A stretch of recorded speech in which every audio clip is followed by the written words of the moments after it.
వర్షాకాలం వచ్చిందంటే చాలు ఫ్లూతో పాటు వైరల్ ఫీవర్స్ వస్తుంటాయి. ఇవి చాలదన్నట్లు దోమల వల్ల మలేరియా, డెంగ్యూ, చికెన్ గున్యా వంటి వ్యాధులు ఆసుపత్రి పాలయ్యేలా చేస్తాయి.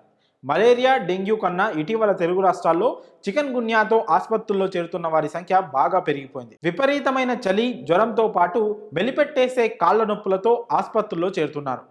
ముఖ్యంగా హైదరాబాద్ నగరంలో ఆసుపత్రులు కిటకిటలాడుతున్నాయి. ఇంటికో పేషెంట్ చేరుతున్నారు. సామాన్యులే కాదు, మెగాస్టార్ చిరంజీవి లాంటి స్టార్ సెలబ్రిటీ కూడా చికెన్ గున్యా బారిన పడ్డారు. రోజురోజుకి ఈ కేసులు పెరిగిపోవడంతో GHMC commissioner Amrapali special drive నిర్వహించేందుకు చర్యలు తీసుకున్నారు. అక్టోబర్ 2 నుంచి యాంటీ లార్వా ఆపరేషన్ కార్యక్రమాలు నిర్వహించాలని ఆమ్రపాలి అధికారులను ఆదేశాలు జారీ చేశారు. అక్టోబర్ 2 నుండి యాంటీ లార్వా ఆపరేషన్ కార్యక్రమాలను నిర్వహించాలని ఆమ్రపాలి అధికారులకు ఆదేశాలు జారీ చేశారు. దీన్ని బట్టి చికెన్ గున్యా విజృంభణ ఏ స్థాయిలో ఉందో ఊహించుకోవచ్చు.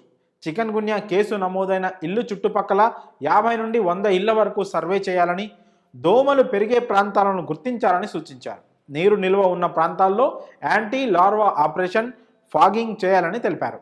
నీరు నిల్వ ఉన్న ఖాళీ ప్రాంతాలు, భవన నిర్మాణాలు, ఫంక్షన్ హాల్స్, తాళం వేసిన ఇళ్లను సందర్శించాలని ఆదేశించారు.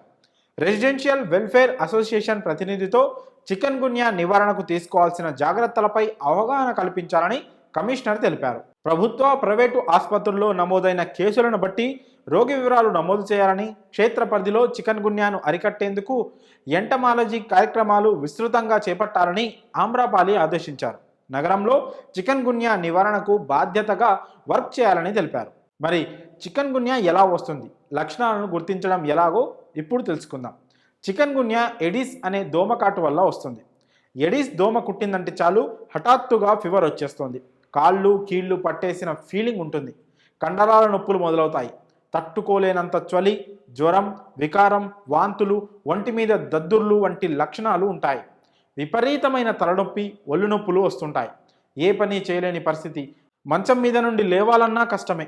కూర్చొని నిలబడలేని దుస్థితి. చికెన్ గున్యా వచ్చిందంటే ఒక పట్టాన ఇట్టే వదలదు. సుమారు నెల రోజులు దీనితో ఇబ్బంది పడాల్సిందే. ఈ లక్షణాలు కనిపిస్తే వైద్యులను వెంటనే సంప్రదించడం మేలు. రక్త పరీక్షల ద్వారా చికెన్ గున్యా నిర్ధారిస్తారు వైద్యులు. చికెన్ గున్యాను నివారించడానికి కొన్ని మార్గాలున్నాయి. మీరు నివసించే ప్రాంతాల్లో నీరు నిల్వ లేకుండా చూసుకోవాలి. దోమలను తరిమికొట్టే లోషన్లను ఉపయోగించండి. వ్యర్థాలు లేకుండా చూసుకోవాలి. శరీరం కప్పి ఉంచేలా దుస్తులు ధరించాలి. లెమన్ గ్రాస్, యూకలిప్టస్ ఆయిల్ కలిపిన క్రిమి సంహారాలను ఉపయోగించాలి. అలాగే ఆరోగ్యకరమైన ఆహారాన్ని తీసుకోవాలి. శరీరం డీహైడ్రేషన్ బారిన పడకుండా నీరు, పండ్ల రసాలు తీసుకోవాలి. ఇలాంటి జాగ్రత్తలు తీసుకుంటే చికెన్ గున్యాను నివారించవచ్చు.